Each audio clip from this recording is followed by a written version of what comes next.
There are many different ways of doing this problem, but we're going to stick with either long division or synthetic division, and the easier way would be to do synthetic division. And inside the box right here goes positive 3, right? If you were to set this equal to 0 and solve, then that would be a positive 3, so we're going to be plugging in a positive 3 right here. Now, we do want a list of numbers that represents the coefficients from the highest exponent 3 down to the constant, which is negative 27. But then again, we have a to the power of 3, but we don't have a to the power of 2, we don't have a to the power of 1, and we do have the negative 27, the constant. So beginning with the power of 3, what number is in front of the a to the third? There's a 1 right there. Now there is no a squared, so we would put a 2. There is no we wouldn't put a 2, we'd put a 0. There is no a to the 1, so we would put another 0. And then at the very end, you'd have the minus 27.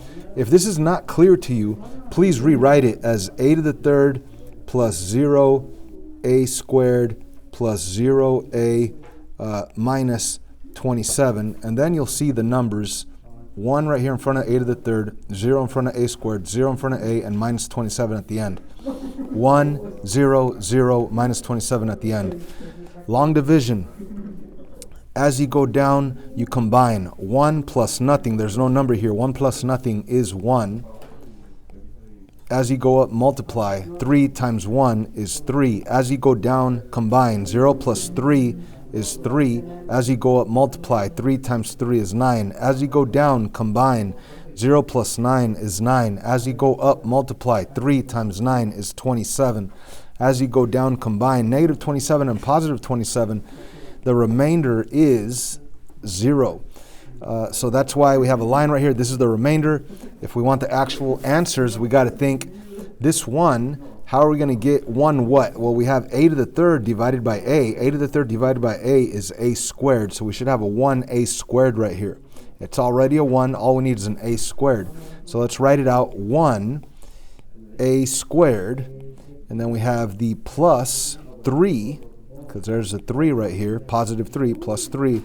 And now we have an a. And at the very end, we have plus 9. That's the constant.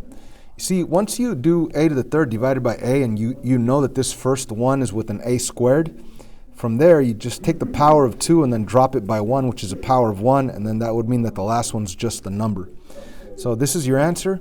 A squared plus 3a plus 9. You don't even need to really write the 1 that's in front of the a. I mean, you could, but I think on the multiple choice answers, the 1 is not there. So it's just a squared plus 3a plus 9. A squared plus 3a plus 9.